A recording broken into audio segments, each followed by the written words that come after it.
Anytime when I'm free, I will come and see my plants. I love this.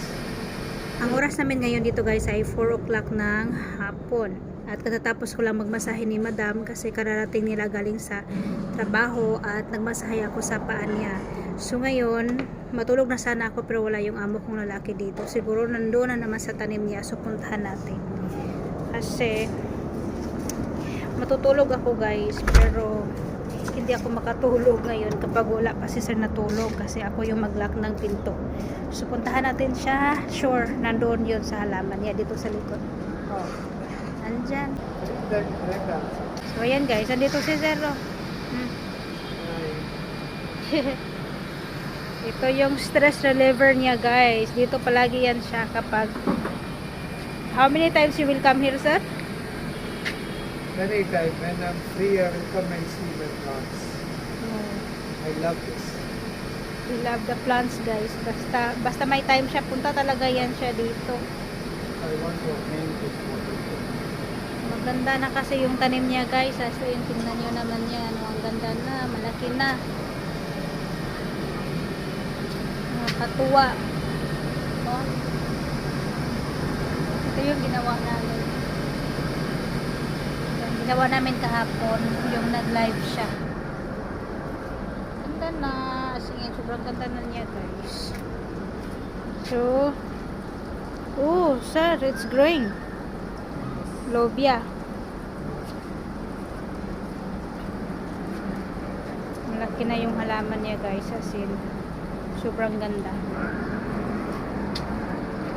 Sir, my head is spinning so I will sleep now.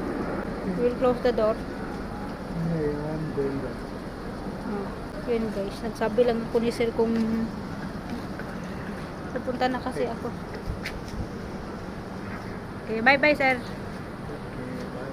Bye. Anak kakak rin disapad. Ha? Anak kakak rin disapad. Oh, sure.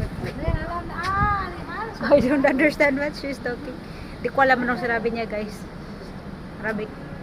I don't know what she is talking.